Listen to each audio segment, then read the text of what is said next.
Hello friends, my name is Shivam from DevOps Schools and I will help you to enable your learning process in various technologies of DevOps, artificial intelligence, machine learning, big data and many more.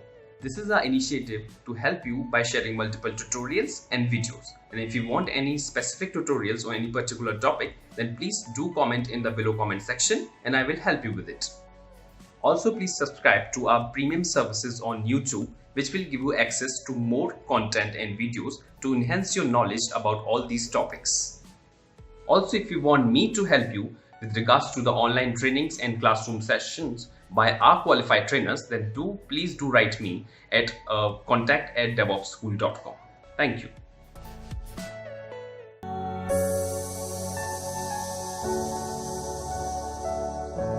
Okay, so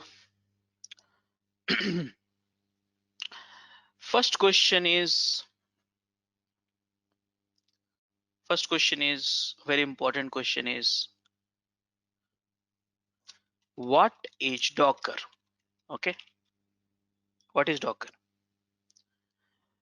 So when we think of Docker, then people say, oh yeah, it's a container based technology. Container based technology. If we go precisely what exactly the Docker is, so basically it's a container management tool. It's a container management tool. Wonderful. So I have learned what is Docker now. But the questions which I'm having right now, what is a tool? What is a tool here? So when I look at the definition of tool, it's a global definition. We all know that using the tool or platform, we save time. Sorry, we save time. Anytime we use the tools in a different domains, not only in the software engineering, but everywhere we use the tool. And why we use the tool? Saving time. We want to save cost. Okay, second thing also we want to do, save time, save cost. And third thing which we do, improve quality and efficiencies. These are the few reasons which we have, so we use the tool. But okay, fine, I understood that definition of tool, but the question is, where can we save time, where can we save cost, and where we can improve the quality and efficiency of what? Because we learned Docker is a container management tool, and using this technology, using Docker, you can save time, save cost, improve quality and efficiencies working with the container. So where are you going to save this cost, time, and everything? So guys, to run applications, yeah, if you want to run applications, you want to save time, Docker container. If you want to run applications, you want to save cost, Docker container. If you want to improve the qualities and efficiencies to run app during app running, so Docker and container. So okay, fine, I understand, but to run apps means we do not understand. So let's put it in a simple word, to run software. But where? Where? Actually, it's meant for the data center. Remember, where do you run app? Think about it. Where do you run app? WhatsApp you are using every day. Where it's running? Is it running in your laptop or mobile? No. You are using let's say YouTube. Is it running in your mobile? Facebook, LinkedIn, Instagram. Is it running in your mobile? No. It's running somewhere in a data center, and it's not running in one machine or two machines. It's running on thousands and thousands of machines. Imagine, visualize that in your mind. You are the person who's running thousands of WhatsApp server at a data center, and you are using, and your client is using the software free of cost. So how can you save time for, you know, deployment, bug fixing, patching, rollback? How can you save cost? So reduce the cost for running application and quality of the software and efficiencies. So using Docker with the container, you can get this benefit. So what is the benefit we have understood? Okay, there are so many benefits we get it. But the next question which we have is, what is a container? Before that, we have one keyword which is called management. I'm not going to define that because we are Indian and we are very good in terms of management philosophy, right? So now let's talk about this question, this keyword which is called container. So what is a container now? Because Docker is a container management tool, I understood that tools, the benefits and all stuff like that. But what is a container? Because without understanding a container, we will not be able to understand Docker. So guys, if you really want to understand what is container, you need to forget about Docker.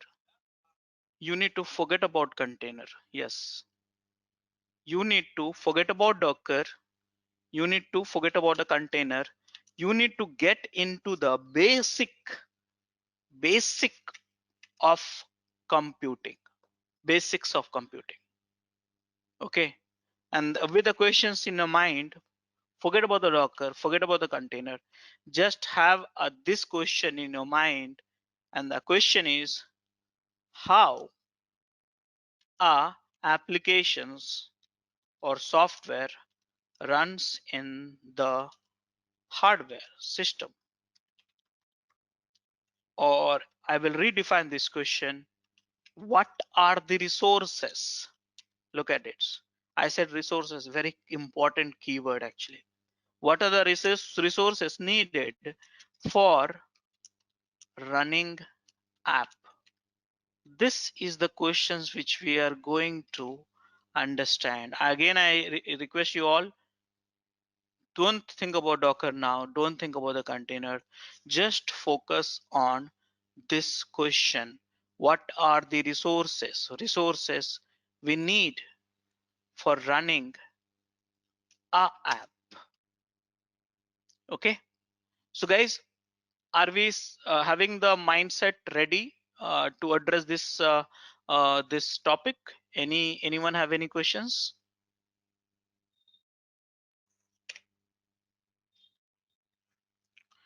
Okay, so guys, here,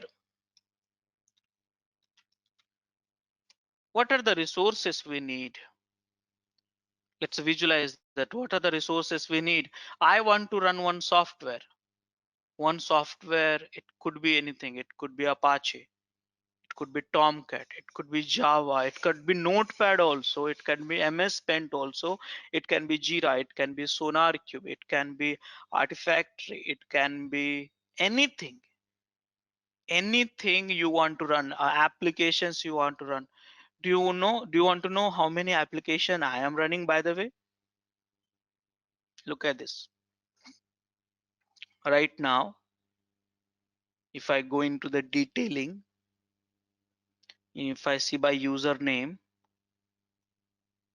where's the Rajesh Kumar? See here. These all are the application which I am running. See, whichever Rajesh Kumar, you see that in the user column. These all application. Code.exe I am running. Chrome.exe I am running. MoTTY.exe I am running. Slake.exe I am running. These are the application I'm running. Who's running? Rajesh Kumar. By the way, local system is also running some local services, also running some applications. which I don't know, sbhost.exe, they are running.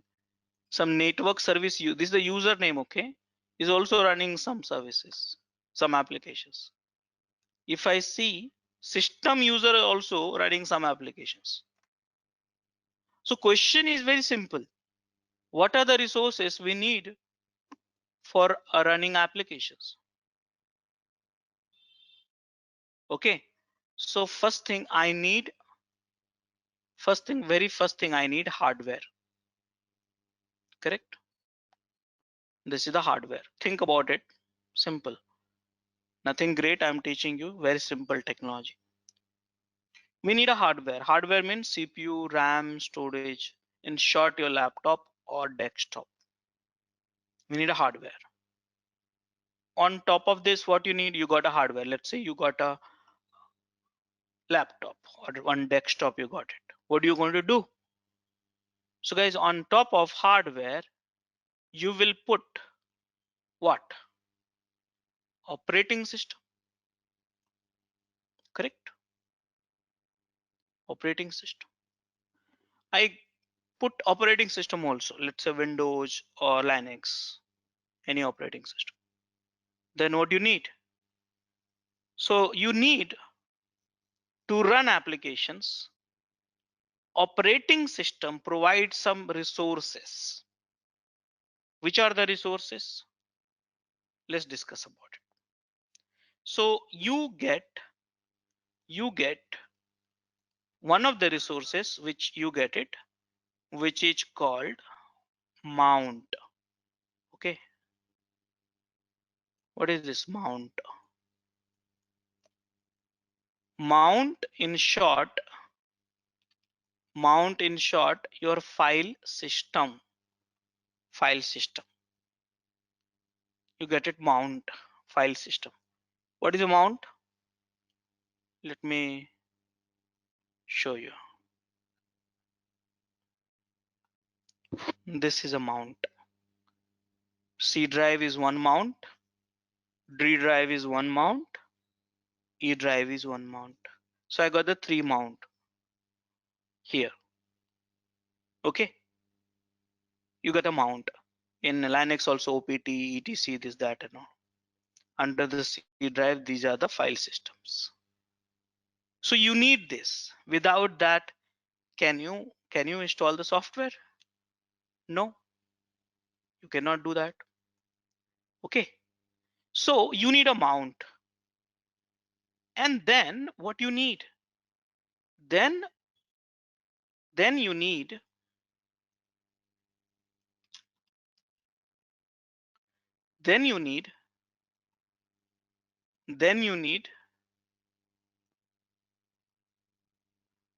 one user.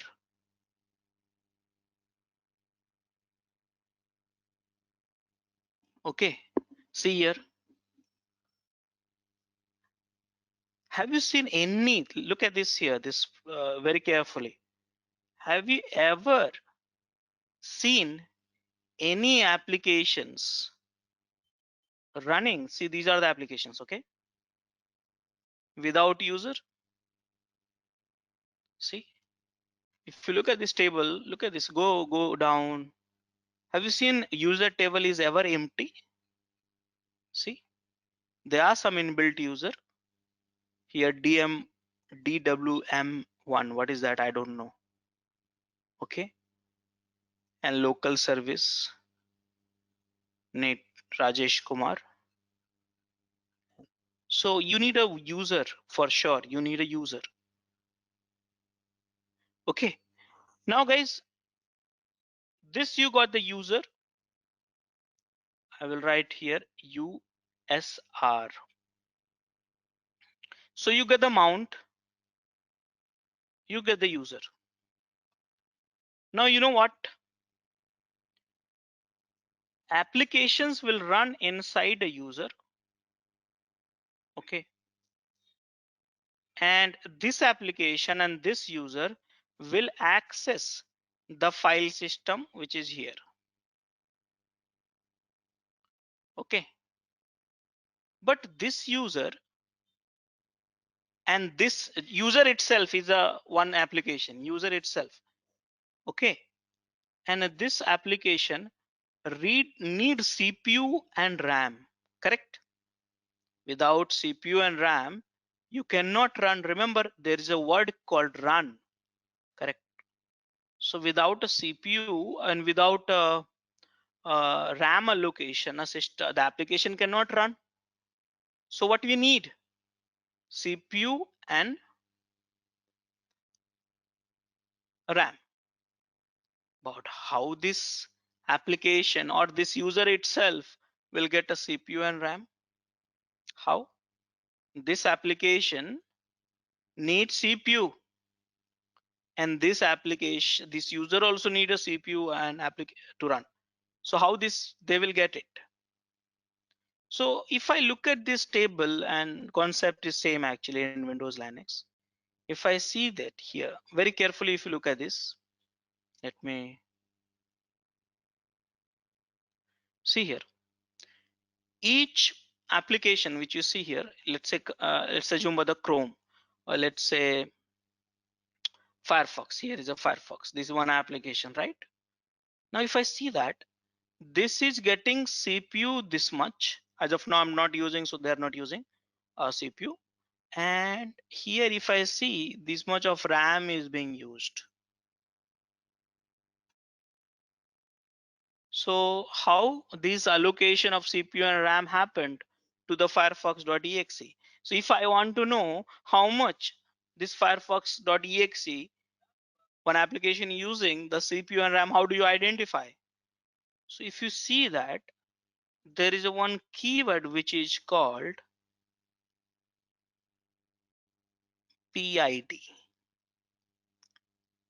See here very carefully, look at this, very simple to understand. Each applications you get the PID.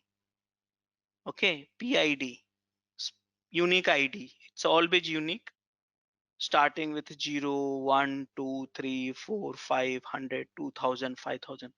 It's keep creating, keep disappearing. You get a new unique ID, always incremental to X. Okay, so always. So this 4000 060 on 4060, what is depicts? That means 4059 processes already has been created in the past, may not alive, but it has been created. May not alive all the process, but has been created before that. Okay, so here this is the, you need a PID. So who's creating this PID? One ID, one PID. Okay, one PID for every process. Who's creating it? Because this system will get allocated attached to this, and then they will get CPU and they'll get the RAM. So guys, are you understanding this simple concept?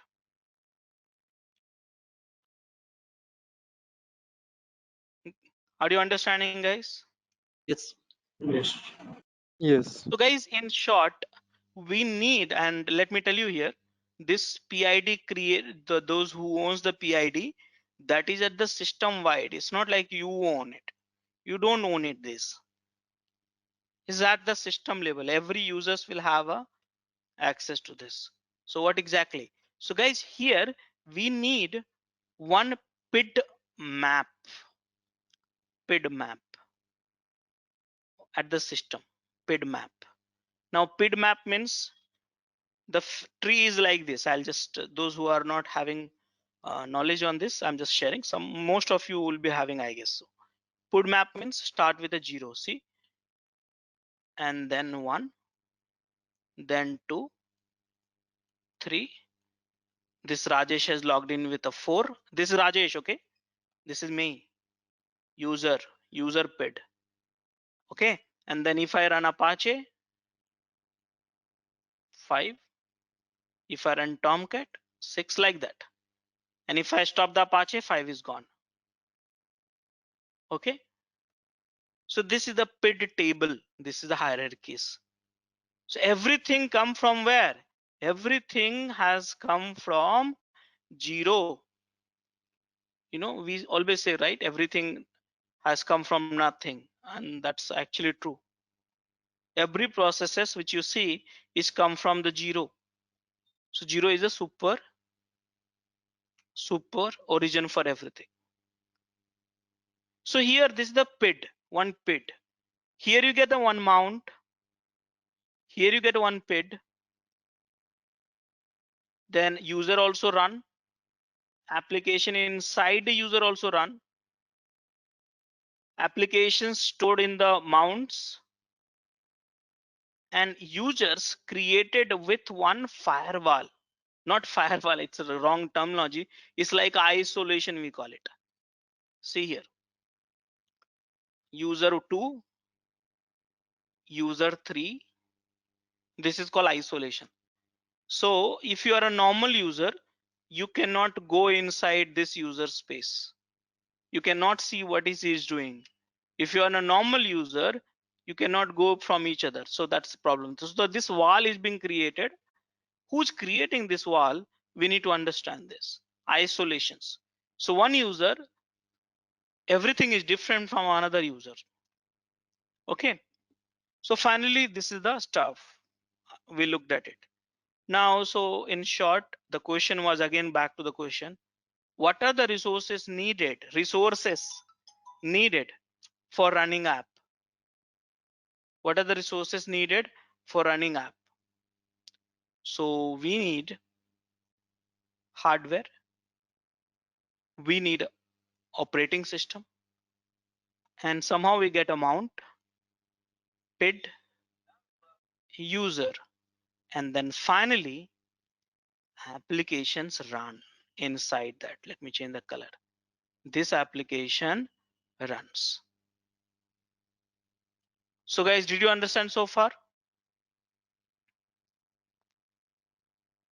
Yes. Now guys, this application runs, but nowadays who has a time to access the application, getting into the system and all? We want to access the application from outside. Remember, I run devopsschool.com here, and when I run devopsschool.com, you do not go into the devopsschool.com server and access. You access through browser, correct? Simple logic. So we need one more thing, and that is called networking. So we need one more thing which is called networking. So system has a networking, and because of that we are able to access that machine through the browser. We put the IP address of network and then access that applications. So let's say Apache you want to access, put the IP address of your this machine, and then on the browser you will be able to access. Okay, now interesting thing I must remind you, the app networking which you did have here, that is accessible, mind it here, that is accessible by each user actually. Okay, so they access the same networking. Every each user access the same networking. If you look at this user also, they access the same PID. Only one PID is there.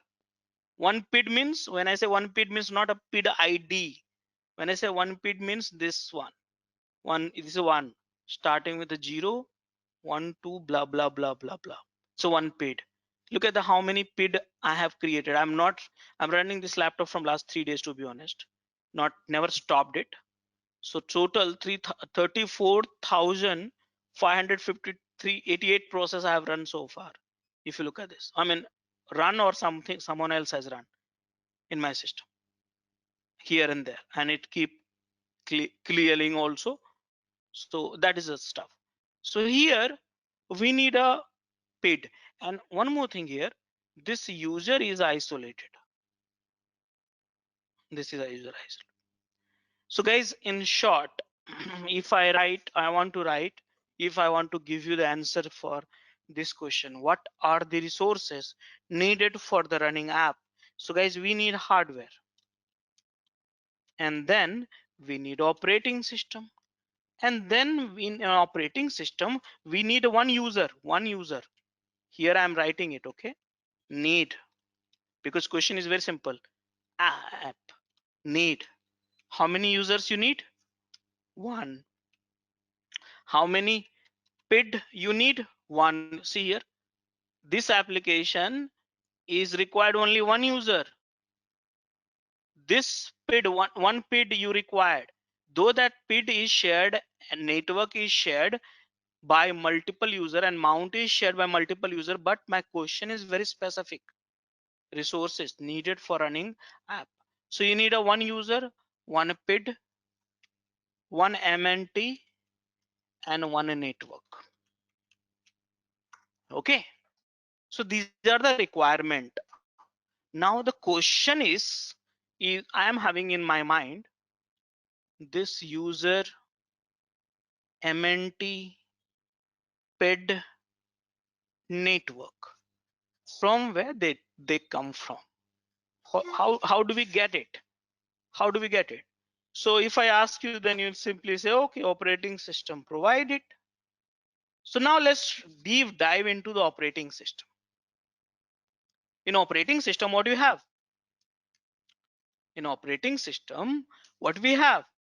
So typically we have a kernel. Now guys, what is kernel? I don't know. Operating system I know very well. Operating system means operating system, simple, not complicated definition. Okay, so operating system is operating system, I know, but what is a kernel? I want to know. So if I Google, I get this definition. So I get the definition. Kernel. Guys, here the kernel is a computer program. Okay. Operating system I knew, but kernel, operating system has kernel, and kernel also is also program itself. Okay, good, great. But the core of the computer, okay, and it has a complete control over everything in the system. Everything means what? Hardware, simple. Okay, so kernel is a program itself, it's a software itself. Okay, it's a program. Yeah, I learned this right now. But guys, computer program types. What is the types of computer program? Because my question was what? How do we get user created? How do we get a PID created? How do we get a MNT created? So how do we get a network created? Who's creating? Kernel. But kernel what? It has who's creating user, PID, and mount, network.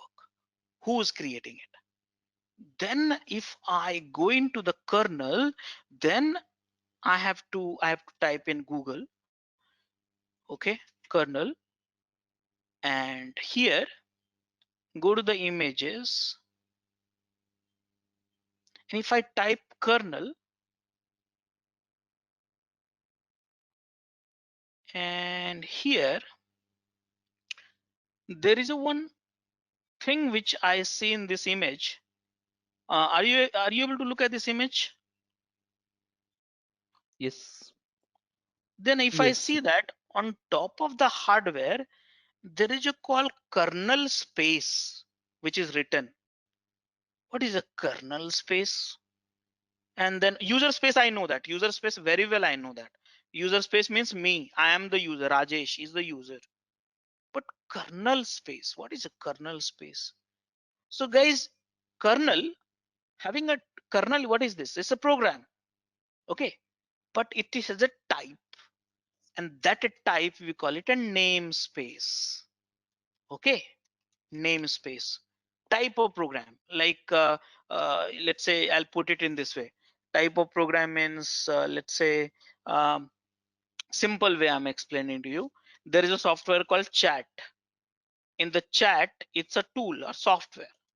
And in the chat, you have one class, send class, receive class. Okay. Something like that. So this is a class. Now guys, this is the class is decided. This class is decided. Now you tell me. To watch our complete session, enroll for our premium membership. Click onto the join button and enroll yourself with the best suited option. How many times you will use this class? Do you have any numbers of using this class in the project OOPS concept way I'm talking about? Do you know object oriented concept? OOPS. Yes. Yeah. So how many times you can use the class?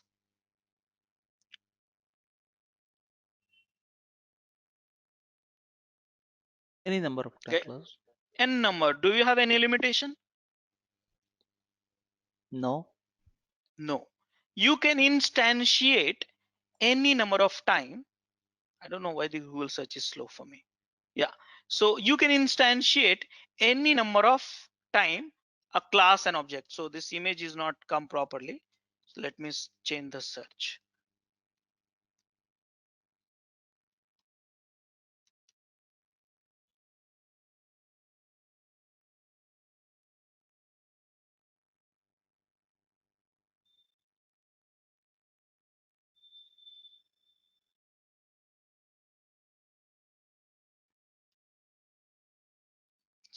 So I'm slow suddenly. Guys, are you facing any problem in terms of audio or something like that? No, this is fine. Looks good. Audio is Okay. correct. Yeah. Okay. See here. This is a car. Look at this. So there's a car is a class, and then we create as many car. That is called instance. That we call it. Many people call instance. Many people call object. So it's like this. So here, kernel is like a bunch of programs, not one. But we don't call it a class here, just like a programming language. We call it namespace. So now we have a type of namespace. So let's look at this here, kernel namespace. If I search for here kernel namespace, and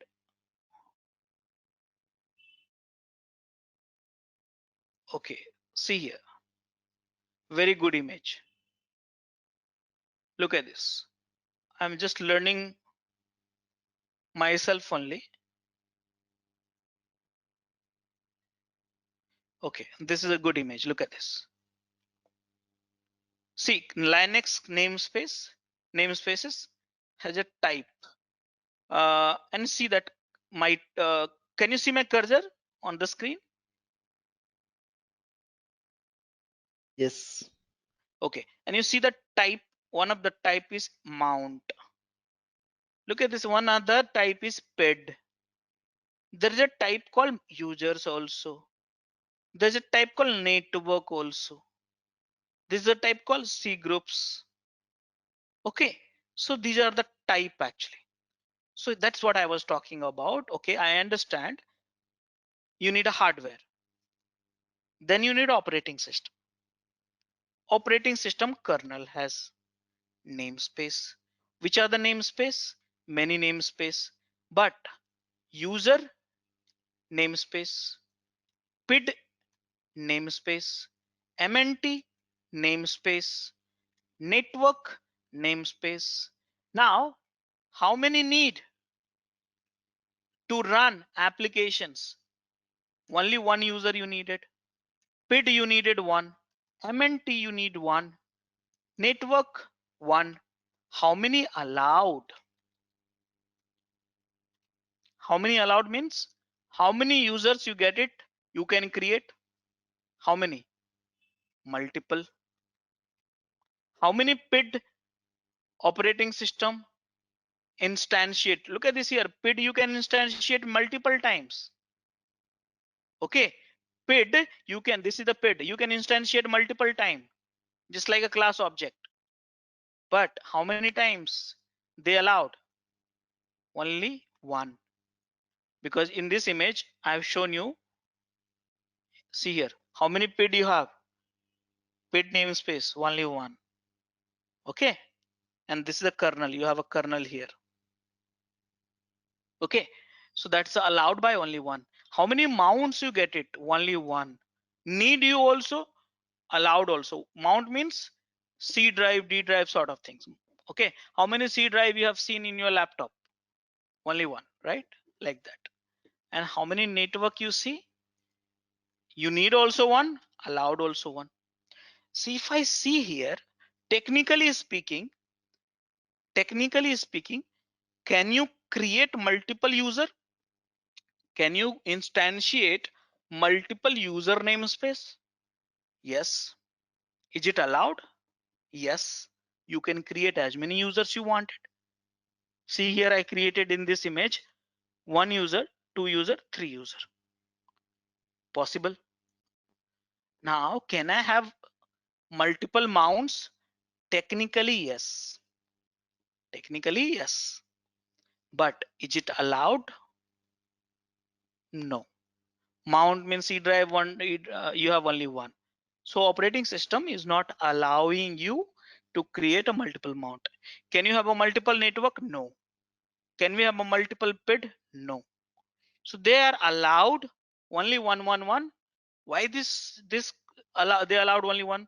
What you will do with this multiple PID, multiple MNT, multiple network? What you will do? I'll come back to this topic later, but multiple user is allowed to create, but can create. How many user you can create? Multiple. How many PID you can create? Multiple. How many mount you can create? Multiple. And then how many network you create? Multiple. That is the thing. So guys, my questions, the one which I was trying to find out, what are the resources needed for running app? So we need a hardware, we need operating system, has kernel, has type of programs called namespace, and for application we need one user from user namespace, one PID from PID namespace, one MNT from MNT namespace, and one network for network namespace. So this questions, I believe we got the answer so far. Are we okay for this? Any doubts? No. Okay. Now next question, guys. PID allocate the process ID. You see here this table. Look at this.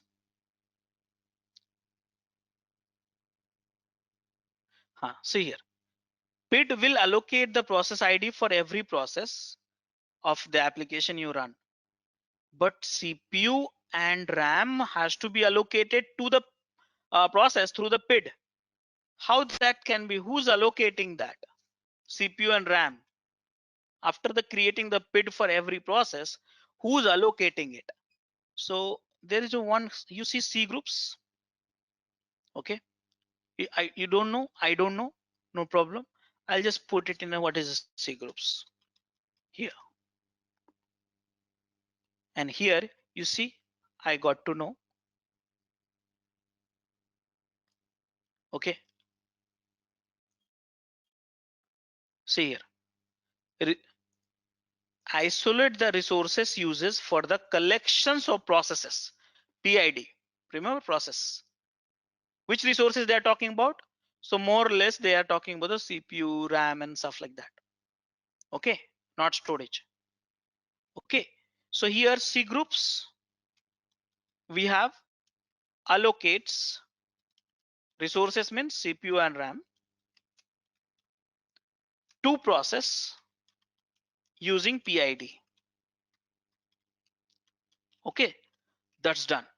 So guys, this process which you wanted to run, you got this allocation from the C groups. Here it is in the kernel. Now guys, there is one more thing which I'm having in the questions in my mind, which is here. This user which is being created at the system level, whether that is normal user or root user.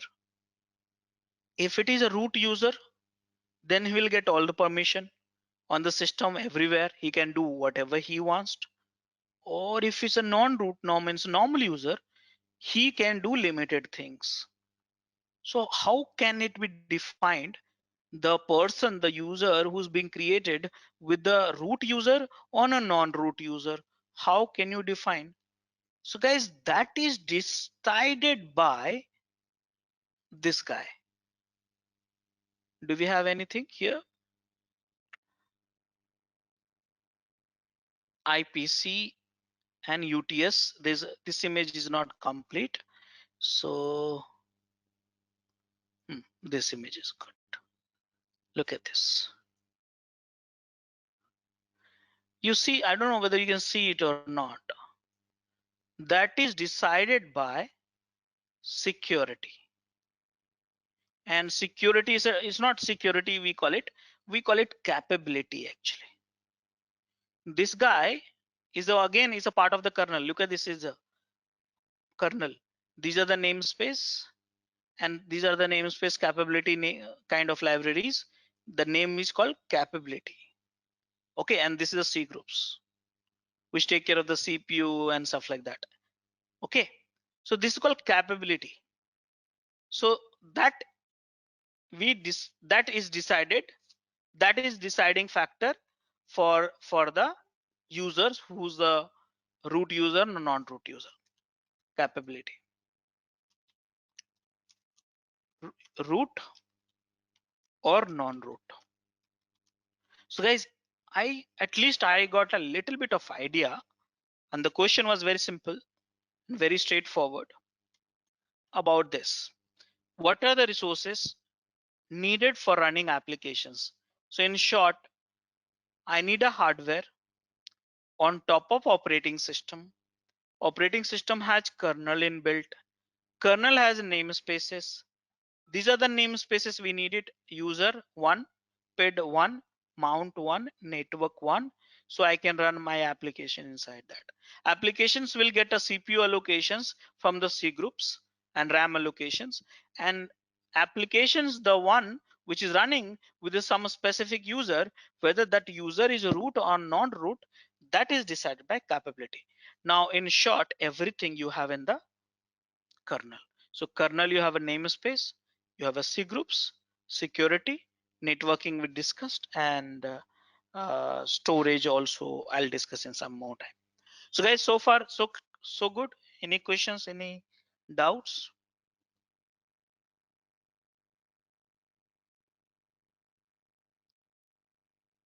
Any questions?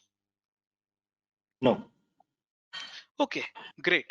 Now you must be thinking, I attend this session for learning Docker, and Docker is a container management tool, and I wanted to learn container, but why we are discussing this? Why we are discussing this? Running app. Look at this, some correlation. Think of it. Running app.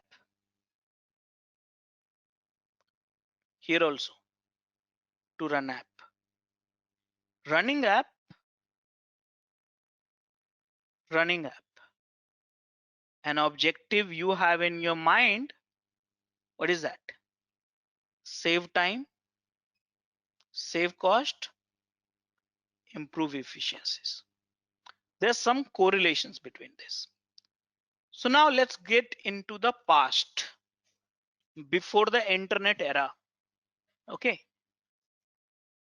before, in the internet era, let's say before 2000, something like that. Earlier we were not having internet, right? I think in India at least. So the question were, how we were running applications. We were running applications. So before 2000, we were running applications in the physical server. We all know, nothing great. Physical server, think simple logic, physical server. Okay, and in a physical server, you know what you get it. You get operating system, kernel, all this stuff you get it. Applications run, no problem. Okay, but the problem started happening when we got the internet. Yes, when we got the internet, then we started consuming the application which is internet based. Think of it. We started consuming applications which is internet based. So let's say I'll give you an example. I was using MS Office from last so many years. I'm using day and night. From last 1.5 years or maybe 2 years, I don't feel opening up those MS Office at all, because everything we got migrated to the cloud through the internet. You do the photo design, internet, video design, internet based applications. You want to work, you want to code, you want to build, you want to test, you want to do anything, internet. Everything you have internet. So guys, when we started running application on the internet, then you cannot access it directly. You cannot go inside that. You have to access to the internet like that. That's where the networking concept, internet concept, load balancing concept, all this thing has come. But guys, the server started running in the data center. Think of it, data center. Let me put it up in this way. Here,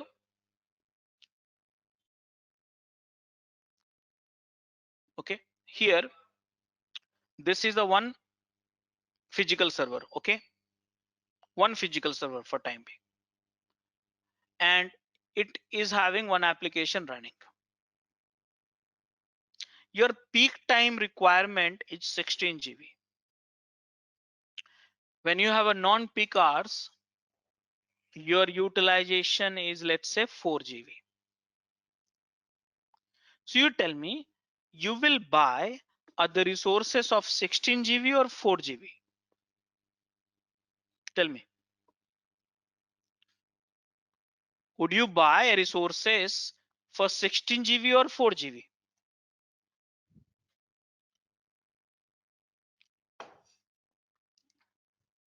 Guys, are you there?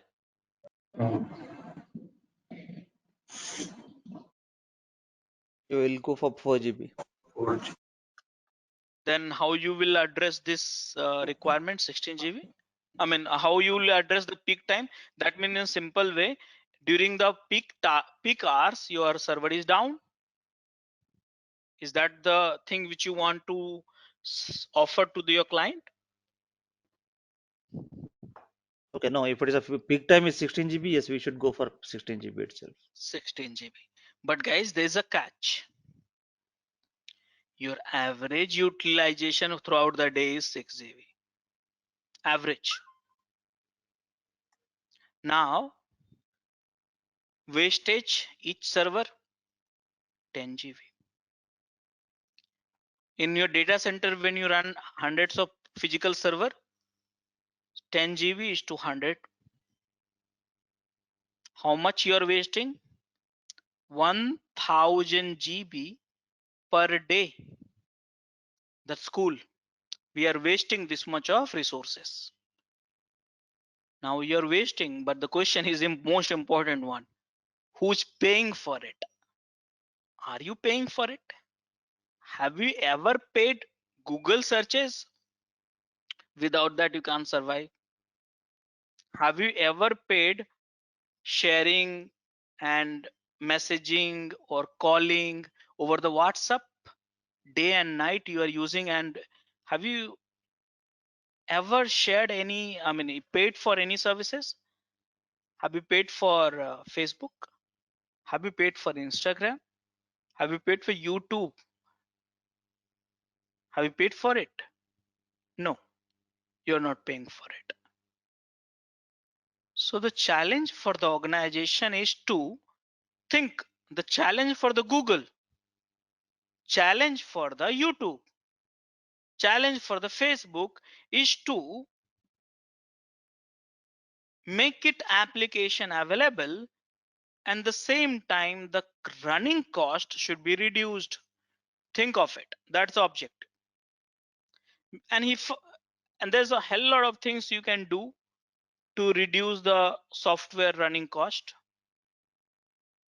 Hell lot of things. I'm not talking about every topics, but at least do something to avoid this wastage. Forget about the all this different jargons for time being. Just whatever the wastage you have, 1000 GB, can you reduce it? I don't want to do anything new technology implementation. That can you reduce this wastage?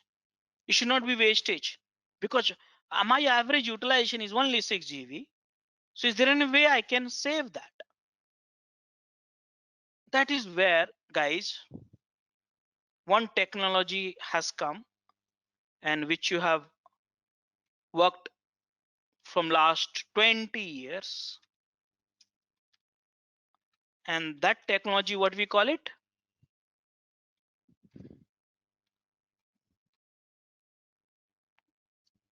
Virtualization.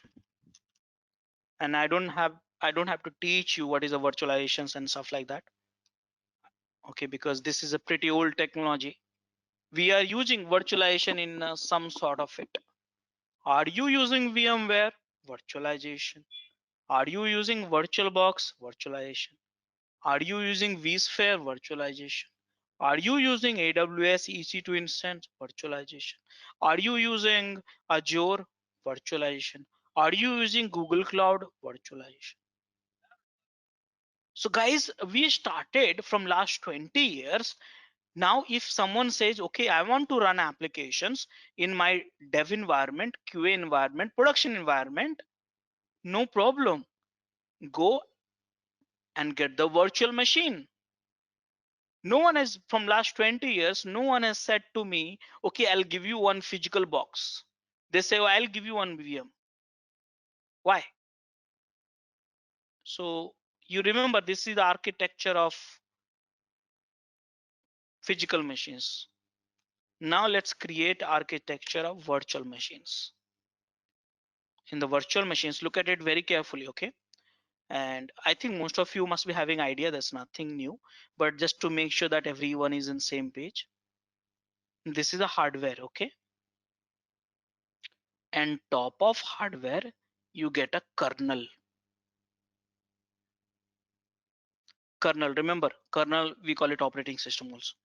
And then top of kernel, you installed one software which is called hypervisor. Hypervisor means like VMware, Hyper-V and all stuff like that. Okay, Zen, KVM and all. And then hypervisor create a VM1. Okay, think of it, VM2.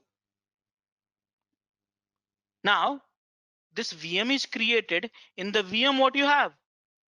VM, you have operating system again. Here you look at this kernel again, you have again kernel here you have. Okay, and then kernel on top of the kernel, what you have? When you get the kernel, what do you get? Remember, MNT PID network. So MNT, let me change the color. PID network. MNT PID network. MNT PID network. MNT PID network. And then everything is there, and one user is getting created, and then Apache is running. Your application is running inside it. Only one user is needed for the production box. So now you need, how many machines you need? 2 machines. See here, if you want to procure the entire hardware, how much time it will take? See here how much time it has been reduced. 1 week. Think logically. If you procure entire hardware for the organization, 1 week or 1 day it will take, then provision the software and this, that and all. But if you want to create One VMs, you take 10 minutes or 5 minutes actually. 10 minutes is too much. 5 minutes. See, so much of time saving has happened. 5 minutes. You see, this is what you wanted. See, look at the objective. Save time. For what? Running an application. From where to where? 1 week. To what? Now 5 minutes. So now you must be wondering, you need whatever the resources, you create those many resources. Now these machines, both these machines belong to the production. This is for the production. Now you have a more hardware remaining at that time. No problem. You can use for the development. You can use for the QA. You can use for the other team, other resources, other services, other project, other department. Okay. Now think in simple way. If you run production on the physical server, can you share the access of this physical server during the non-peak hours to the development team or some other team? No, you know that. No one will share the production access. But here, whatever you have a hardware requirement, software, compute requirement, you create that many number of machines, and rest of the machines you can give it to someone else. So here wastage can be reduced. So what is happening here? At a peak hours, you need a more machine, create a more. In the non-peak hours, you don't need a machines, reduce the machines, creating a time is so less now. And then give those infrastructure to some other team, plan in this way. So what has happened? What has happened because of this, guys? Your wastage, which you were wasting earlier, 100 GB got reduced to 150 GB. Are you understanding all these points, guys? Are you understanding it? Yes. So now, Yeah. guys, when you reduce the wastage, saving cost, see here, I save your time. Virtualization saved your time. Virtualization technology save your cost. And guys, remember, when someone save your time and cost, then you get a more time. You as a dev team, you as a QA team, get a more time, more free time. So you can focus on the quality of the software, test more, write a good code, because you get a more time, right? You write a good code, write a good quality test cases rather than getting lost in the environment and all. You need a more machines, 5 minutes you can get more machines. So guys, this is what it has happened. Then we got from the physical server, we migrated to virtual server. Remember, virtual server also gave you that environment. Remember this one, always never forget this one. What application need? Again, I'm reminding you. Need a table, need a column, you just look at it. Did you get virtualization technology? Did he give you this mount? Yes. PID? Yes. Network? Yes. User? Yes. And this operating system has C groups and all everything. So everything, yes, yes, yes. So this guy thought, okay, what is my problem? Everything I'm getting, whether you are getting in a physical server or virtual server, I'm getting those resources. Let me run and access it. Understood, guys, so far?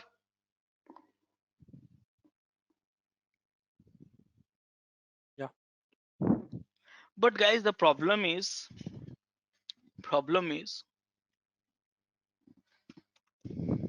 it's 2021, I guess, right? Yeah.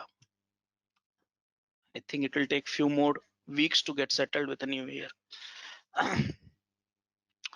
So the problem is this is not helping us. Virtualization is not helping us. To watch our complete session, enroll for our premium membership. Click onto the join button and enroll yourself with the best suited option. Why? Look at this. I think if I'm not wrong, the Gmail offered you the storage very first time with 250 MB, if I'm not wrong. When Gmail was introduced, it offered you the storage 250 MB, remember MB. Now anyone have idea how much you are getting storage free of cost? 15 GB. 15 GB. 15 GB free of cost. Look at this. And if you, I think if you pay 49 rupees more, guys, you get a 50 GB, 50. I think there's some workspace concept has come. Just check it out. So see that from 250 MB to 15 GB, and you are not paying for anything. Okay. Nowadays, I don't think we have any one person in this room who has not spent at least 30 minutes per day on YouTube. Let me tell you one story. This is from last 4 days itself. I'm hosting one website on AWS, and on that particular website, some DDoS attack had happened. And then because of that, they escalated my data transfer to 100x. And because of that 100x, the cost which I have to pay to AWS, which is close to 1.8 lakh rupees because of this DDoS attack. Though I'm having a discussion with AWS to reduce this misuse of the resources and stuff like that. The discussion is still under progress. So look at this. I'm paying just for this kind of attack. I'm paying so much of money. But have you imagined how much video you consume on the YouTube or Facebook every day? So many. You upload and download. You just open up those videos and just leave it as it is. Don't watch it. Don't pay for it. Then you must be wondering, okay, they make money from the YouTube, I mean ads. Guys, only 1%. How many times you have clicked on the ads? Tell me. You always skip. You know that. So when you skip, YouTube don't get money. When YouTube don't get money from publishers, they are not profitable. So only one people or two people out of 1,000 people, they click on the ads, and then moment they click on the ads, then YouTube get money from the publishers. Something like that, this process. So it's not helping us. Virtualization is not helping us. Again, same problem, guys.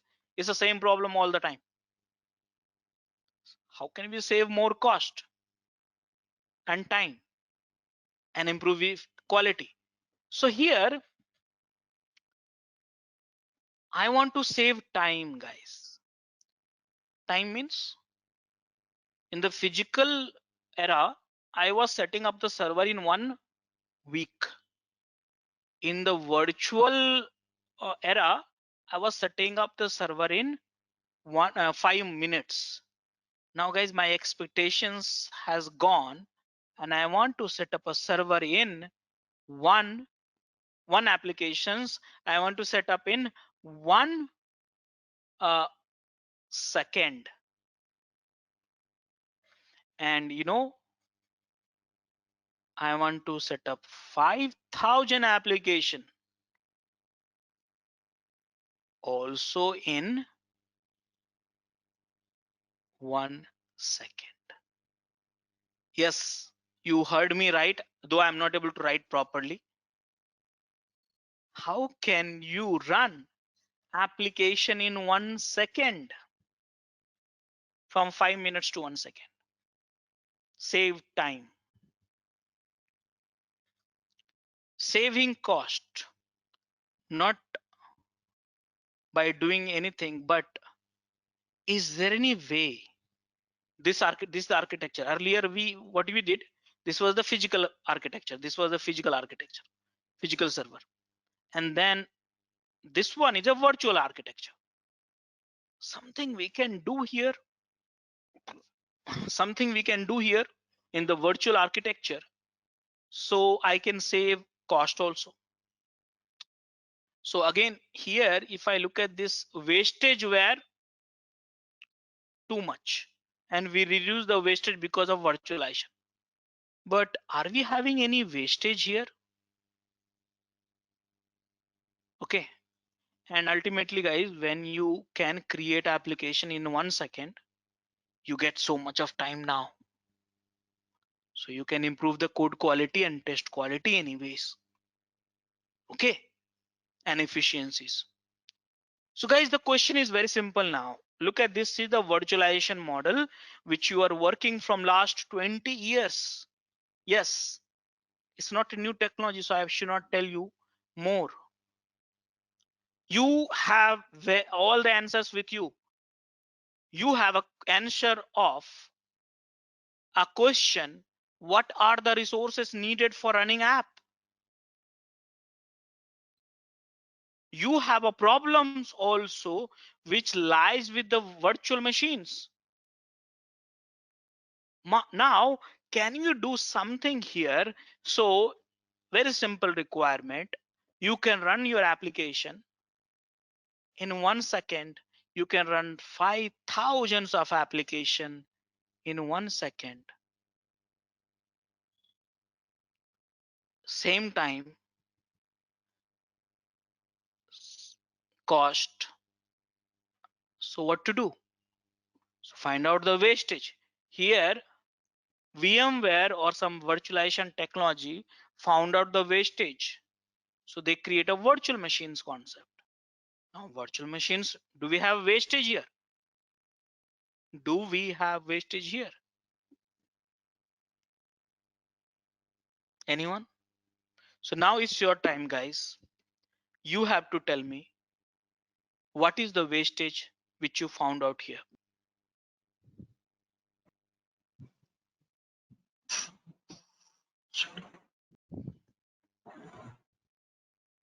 Because this technology, virtualization technology, is not helping us. We need something better. So you suggest me what should be the things here.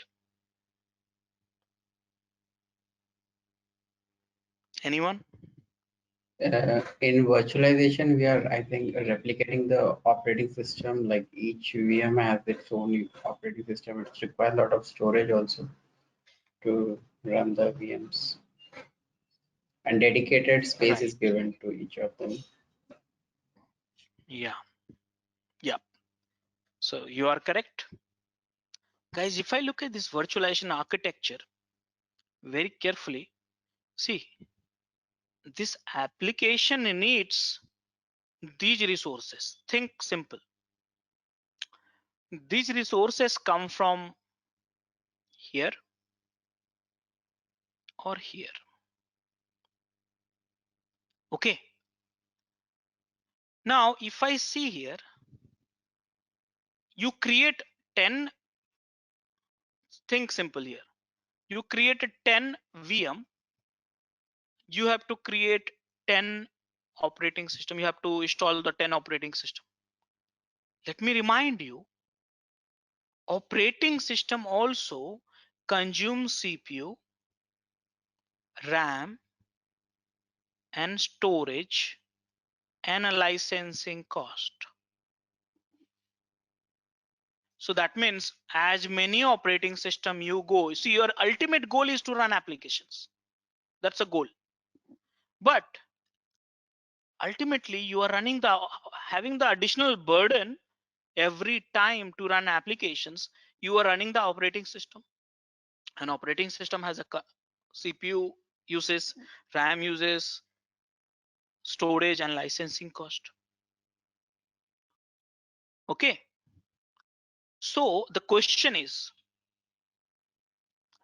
there any way we can get rid of this operating system and this operating system and this operating system, and application get required resources. Think simple. Is there any way where this operating system and this operating system can be avoided, but same time applications, whatever the resources they get, it required resources must be availed? Is there any way? Is there any way? Now, so this multiple operating system, not having the multiple operating system can save lots of cost, wastage. Is there any way? What can be done?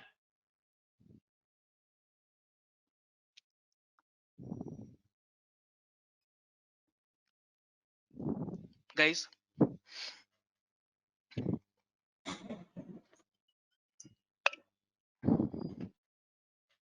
anyone?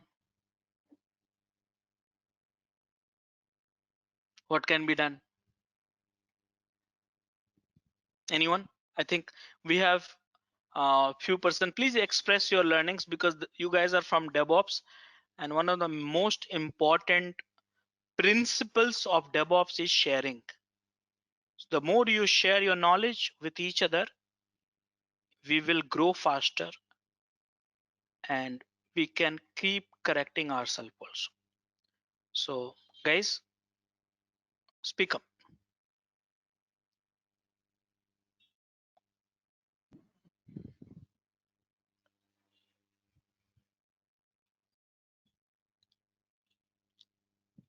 Am I audible? Yes, Rajesh, can you just repeat your questions? Yeah, my question is, this is a virtualization technology, okay,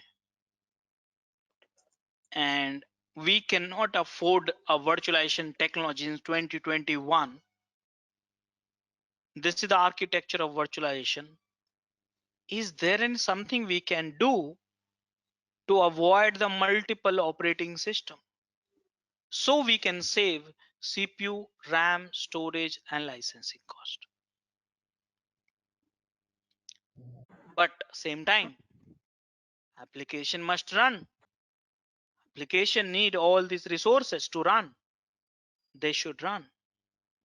So is there any way we can do something about it? Now guys, you have to tell me.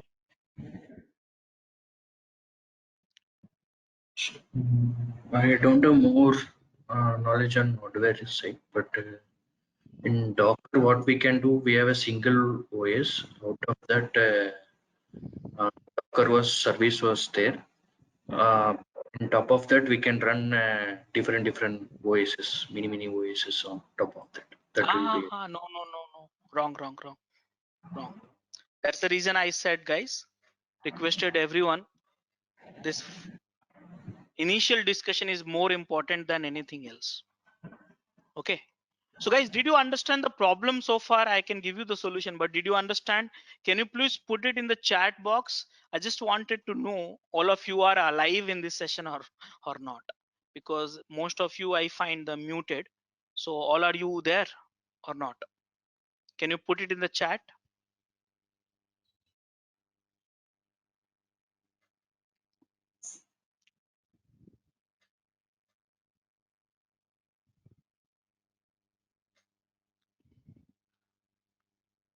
Okay, great. Thank you.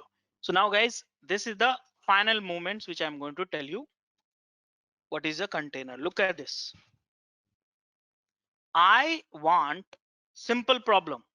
I want to get rid of multiple operating system. Same time, I want to run application. Application can run only if the required resources are available.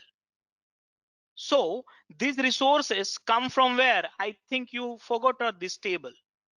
These resources come from the namespace. Namespace you have in kernel. kernel, which is a part of operating system. So guys, is it possible here also you have a kernel? Remember, think, here also you have kernel. Think, is it possible to avoid the multiple operating system? Let's redraw the architecture. So guys, I'm redrawing the architecture once again. Please focus on it. So here, this is a hardware. On top of that, your kernel or operating system, whatever you call it. Then operating system, what you get? Remember this first image. Operating system, you get a PID, mount, and network. So here you got the one PID, you got the one mount, and you get one network. Okay, so here this is a network, this is a PID, this is a mount. Now instead of having virtual machines here, earlier we had a virtual machines, right? Okay, no virtual machines. Can we create one user here? Can we create one user here? Can we create one user here? Yes. So this user sharing the same network, same process PID, same mount. This user is also sharing the same network, same PID, same mount. This user is also sharing the same PID, same network, same mount. Now the problem started here. Think simple. Let's say you're running Apache. Apache, you want to run in the C drive Apache location. This user is running Apache.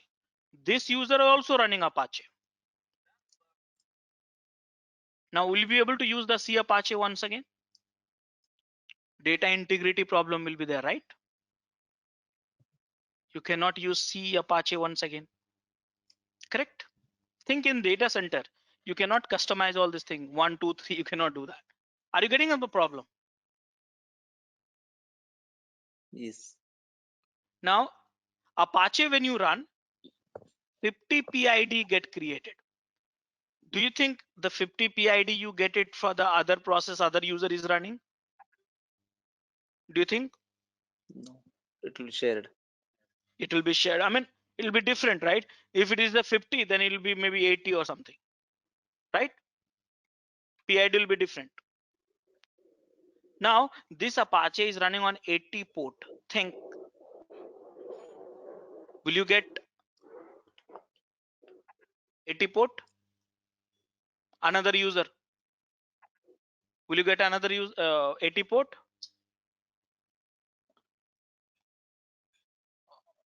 No. Uh, I think yes.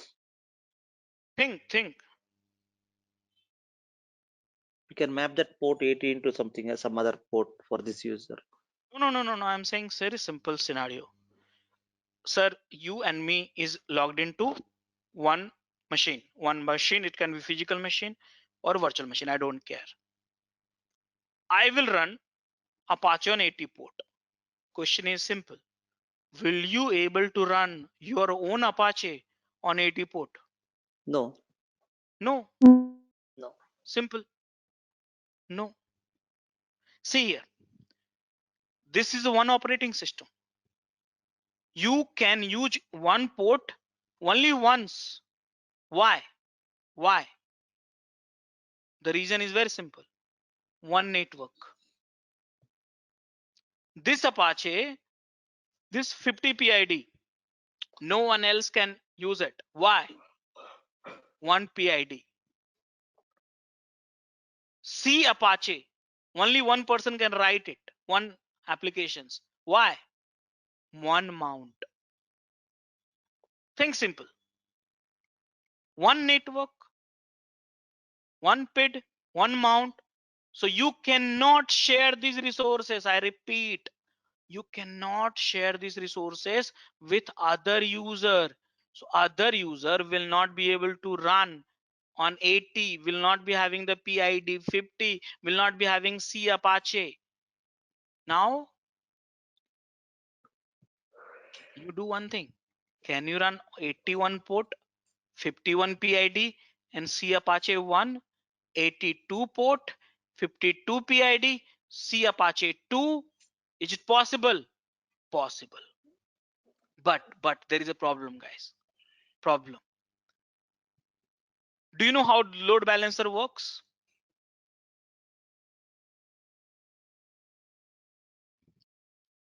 Load balancer how works? It depends on the resource allocation. It loads it to the different machines Let me tell you or a one thing. different resource. Let's say this 3 Apache is running. 80 port, 81 port, 82 port. This load balancer will be able to load balance all 3 Apache.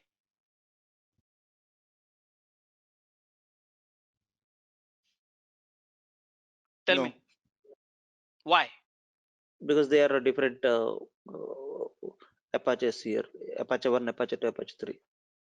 There's a different port, right? Yes. Load balancer works on the same port, correct? It should be 80 or 81 or 82, all three.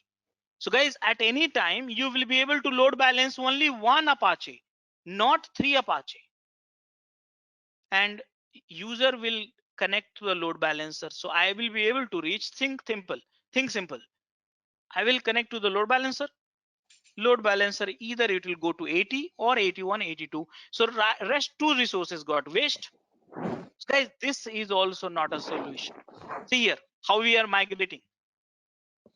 This is a physical server model. This is a wastage we found out in physical server. We got a virtualization. Virtualization is everything we understood. Wastage got reduced, but it's not helping us. So then we say, okay, virtualization, there is a problem. Operating system getting repeated too many times. So what I did, I removed it. I removed all operating system. I directly running 3 users, 3 Apache. But I cannot use it for the production because load balancer cannot load balance here. So now the final movement. Guys, what should be done? I think we need to share namespace instead of this. Look at this table. This will answer you. Now you have to think, because you got the answer. I know that if you have focus on the discussion, but you have to come up with the solutions, not me. What should be done? Look at this image. Look at this statistics. Look and see, can create, can.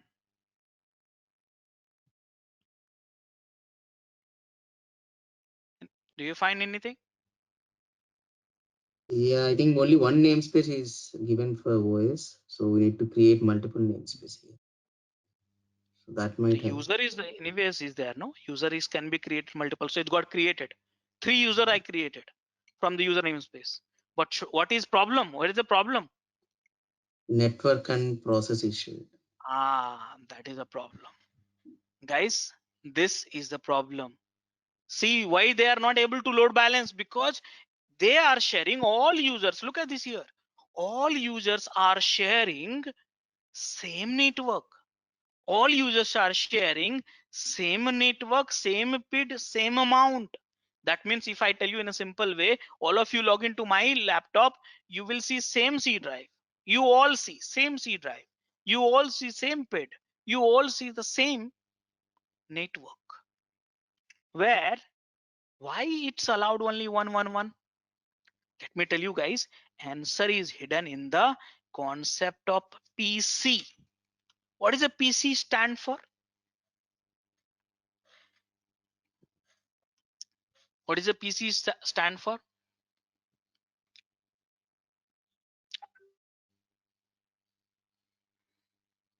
Guys,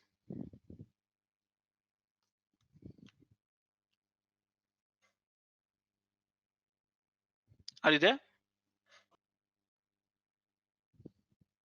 Yes, but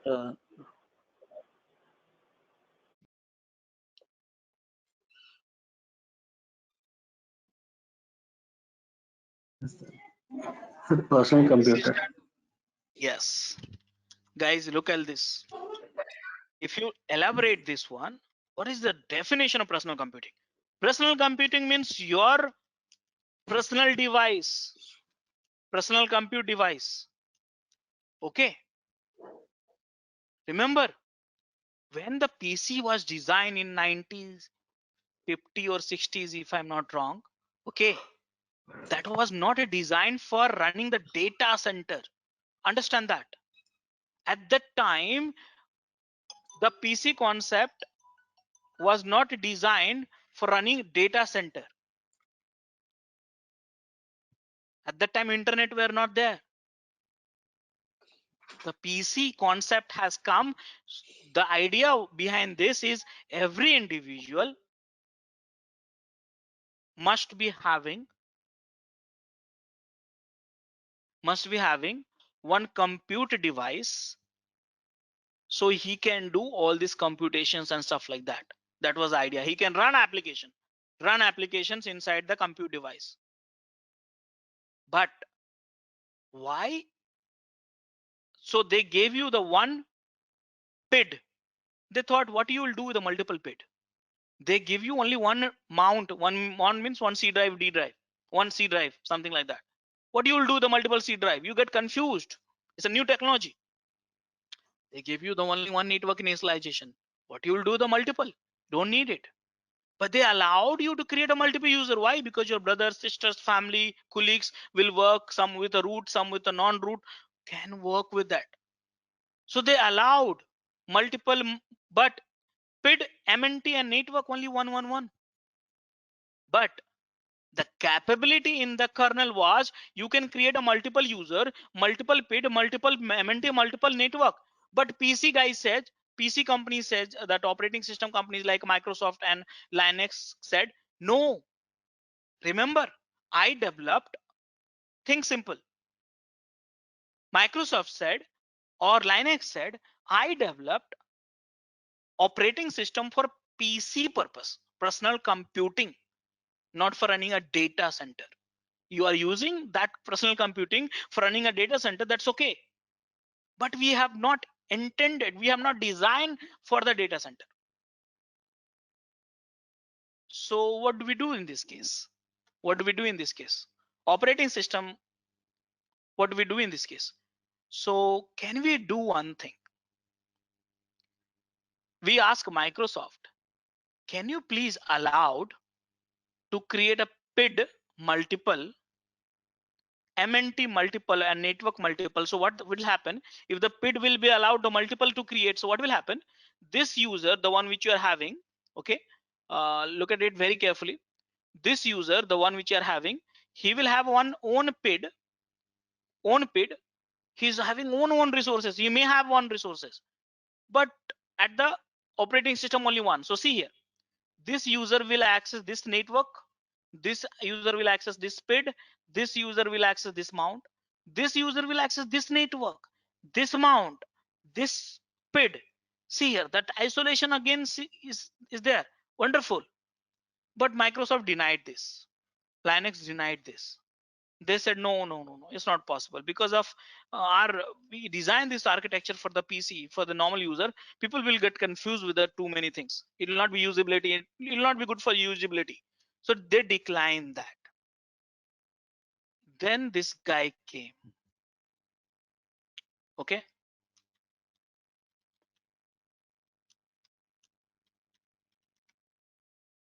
and then this guy came.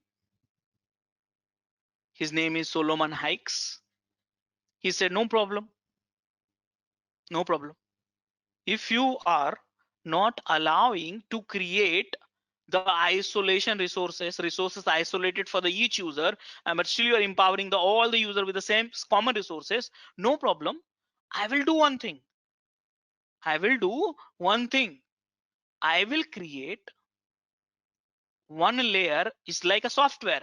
I will install one more software on top of your operating system. This is the one software. Okay, think simple, guys.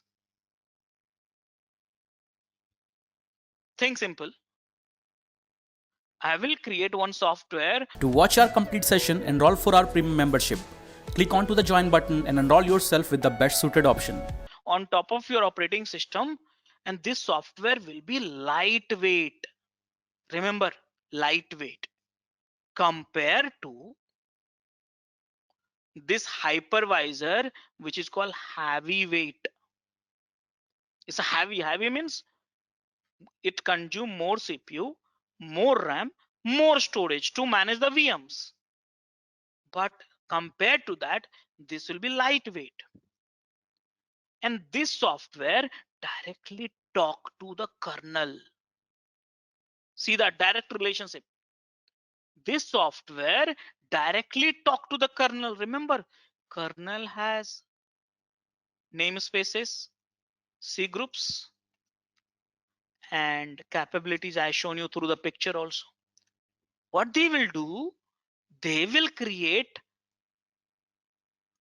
user, duplicate user. They will create user. So here the image should be something like this. Look at this here. So they will create user with the help of kernel. Think simple. This guy created user, but with the help of kernel, because they are talking directly to the kernel, right? And this user, see here, can create multiple PID, MNT, and network. So see here, they allocate each user C drive kind of MNT, PID, and a network. MNT, PID, network. And inside that application runs. And now look at this resources utilization. What is this? What is this? User. What is this? User. But they are dedicated resources. Who is managing it? This guy, written by Solomon Hykes. And this guy is taking capability from where? Kernel. So let me ask you, the question was, what is container? Container is managed by Docker. So guys, did you understand now which one is container and which one is Docker?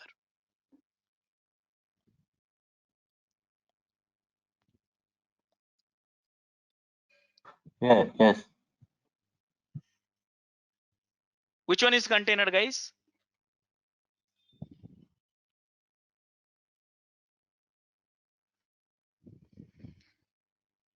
Guys, are you there? Container is the application that is running. No, in this image, which is the container? Left side top. Guys, this is a container. This is container. And what is this? Docker. Docker. That is the reason I said, right? Look at this here. Docker manages container. And container is not having, think simple. Container is not having operating system. You have your own PID network and MNTs, and this application is running. So guys, technically speaking, I am also container. Think simple. I am also container. You are also container. You are also container. Everyone is a container itself. But you know, we all containers. We are all containers, but we are not privileged one. We are unfortunate. Why? Because let's say if all of you log into my machines, we will not be having isolated resources. Like we all log into on my laptop, you will all see one network, one mount, one PID. But this users, whichever is being created by Docker with the help of kernel, they have their own resources allocated. That means each user will have their own C drive. Each user will have their own PID table starting with a 0. Yes, so many starting with a 0 inside it. And each user will have their own network. That means different IP address. So this user will have a different IP address. This user will having different IP address. So at the application, you can run 80 port. Here you can run an 80 port. Think simple. Now here you can run application on 80 port. You can run on the PID 50 and you can run in the C Apache. Here also you can do that 80 port, 50 PID, C Apache. Why? Because this container got their own resources because of that. And this is a container. So guys, what is Docker and what is a container? Did you understand this? How many of you have understood that? Can you please put it in the chat window?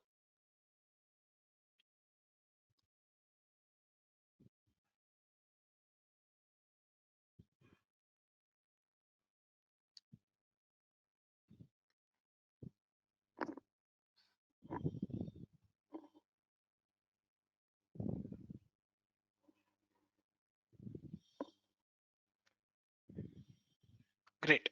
So guys, one more thing, last thing. Many people say container has their own operating system. This statement itself is 100% wrong, not even 99.99%. Remember, how can a container, this is the container in front of you. This is the one container. Did you find any operating system here? If this is the container, did you find any operating system here? No, operating system is here.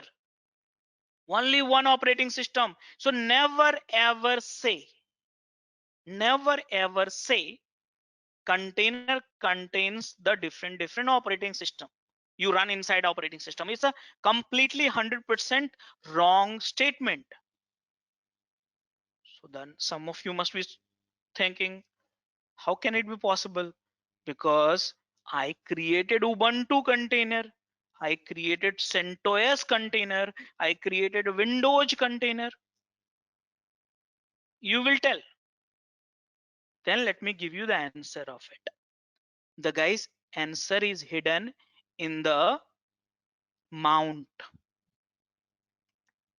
Okay, answer is hidden in the mount. Let me tell you. Guys, mount means what? Mount means file system. Now, what is a file system? What is a file system? Let me put some images here. I want to know what is a file system.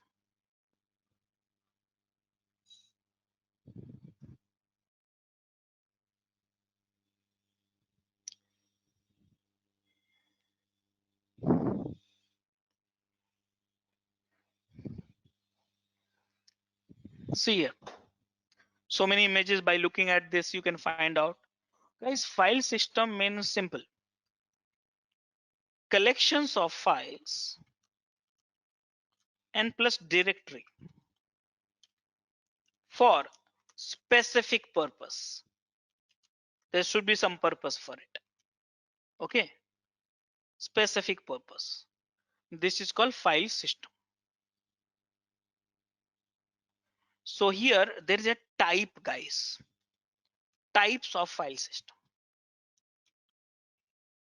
It's very important topic, guys. If you understand it, then I would say many things you will nail it down yourself. If you ignore it, then you will have a questions in your mind all the time working with the container technologies. Okay, understand that. So types of file system. So guys, there are types of file system which is called a boot file system. I'll just copy paste.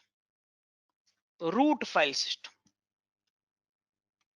user file system, application file system. Now, what is a boot file system? What is a boot? Boot file system is equal to kernel file system. Have you seen it? No, I have not seen it during runtime. It's get loaded in the RAM, you can't see it. So here boot file system is equal to kernel file system. Remember, what is a kernel? Where is that in the diagram? Here. Here you have a boot file system. Kernel all the time. In the virtualizations also, boot file system will be having here also, and here also. 3 places you have a boot file system. Okay. In the containerization technology, you will be having here. That's good. But what is the next one? We call it a root file system.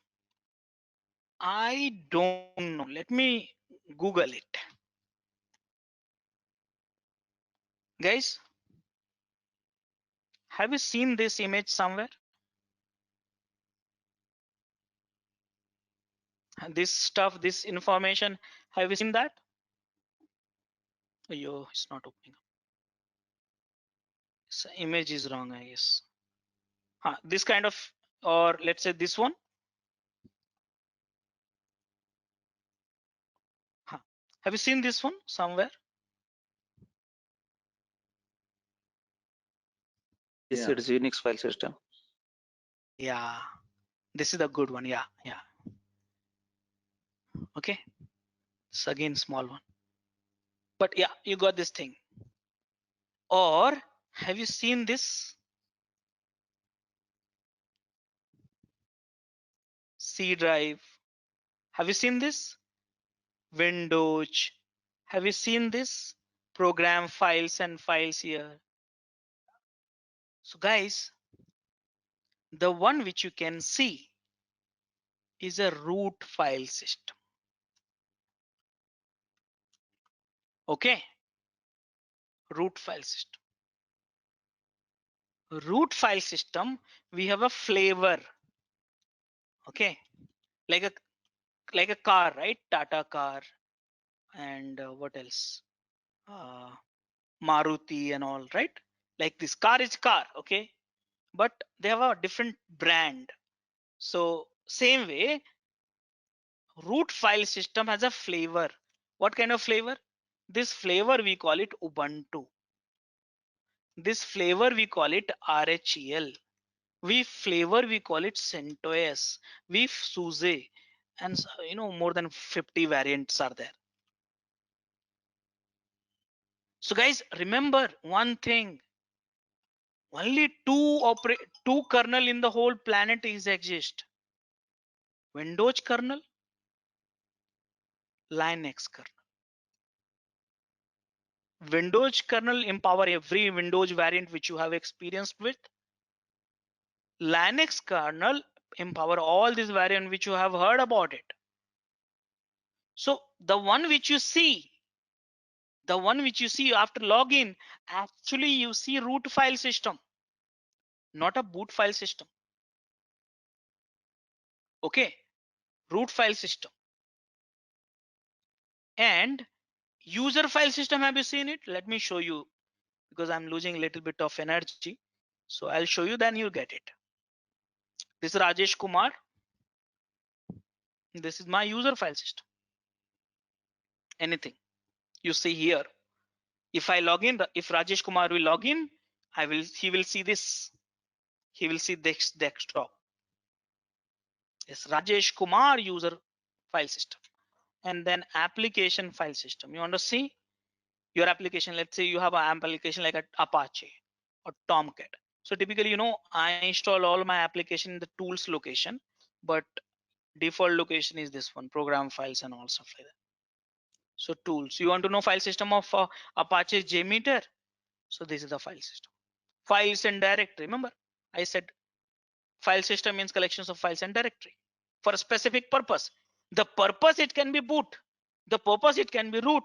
The purpose, it can be user and the purpose it can be app.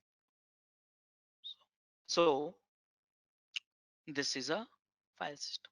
So now you must be wondering why I'm giving you this jargon. Guys, remember, most important thing here is OS contains boot plus root plus user plus app. Okay, boot, root, user, app, file system. Let me show you here. Boot here, root here, mount. This is the mount root I was talking about. Mount root here. Again, I repeat, mount, you create one root, you get it, and user you see here, and then application inside that. Are you able to understand it or not, guys? This is the boot, this is the Yeah. root, this is the user, and this is the applications. So one operating system contain all this kind of it. But you know what? Container contains what? See here, look at this image carefully, guys. See here, this container, the one which is here, they have a mount. This mount means what? Root. Which root? A flavor. Remember, this is a flavor of file system. Ubuntu flavor. It's not a kernel. Remember, don't call it container as our kernel is here. Operating system is here. This is just a user mounted with a different file system. Let me tell you in a simple way, this user can be Ubuntu user. This user can be CentOS user. Why? Because this user got the mounts of Ubuntu root file system. And this user got a mount. Remember, each has a mount. Get a CentOS root file system. So each container, you have only root, user, and applications. This week, all these things come from the Docker image. Okay, this is, we call it Docker image. You know, all this come from OS image. That means you must have created a virtual machines, right? So that is image, right? So image contain everything, but in a Docker image, it contains only root, user, app. So guys, now did you understand that first? What is a container contains? Would you say that container is operating system? Would you say that? No. Yeah. So everyone got it, guys? Please tell me in the chat window.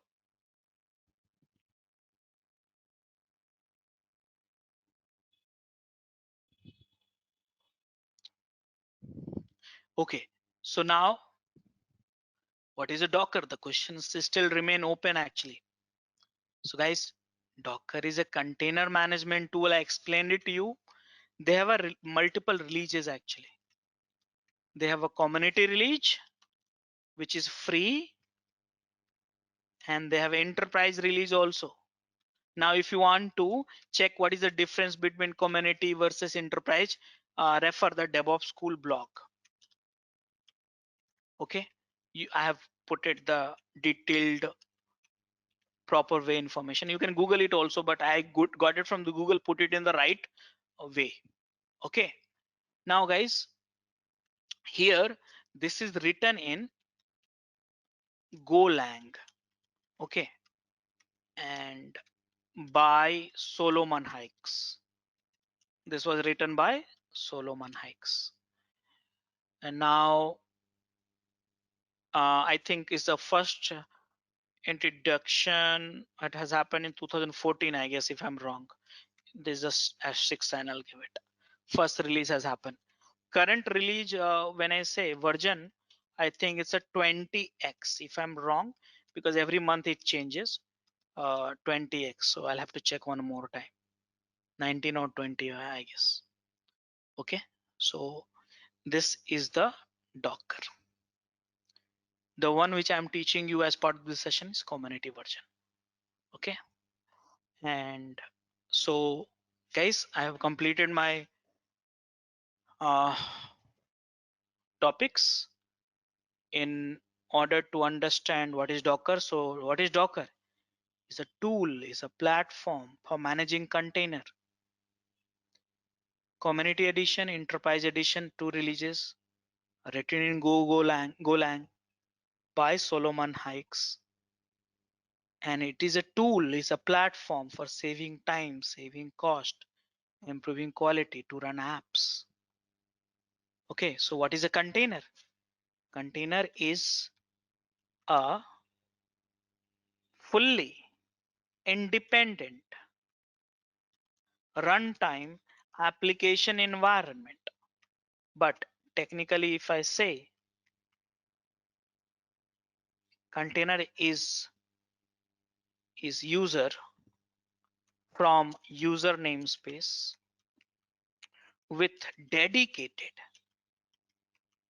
network by network namespace, MNT by MNT namespace, and PID by PID namespace with the help of Docker. Docker take this capability from kernel, and kernel, can you create multiple user, multiple PID, multiple MNT, multiple network? Yes. C groups assign the each user allocated CPU and RAM, and each current container can be a type of root or non-root decided by capabilities. And we understand that. So now today we are running. So if someone asks you, hey, I want to run applications, what? You want to run Ubuntu? Container. You want to run CentOS? Container. You want to run RHEL? Container. Or Ubuntu with Java? Container. CentOS with Java? Container. Or Ubuntu with Java plus Tomcat plus my application in container.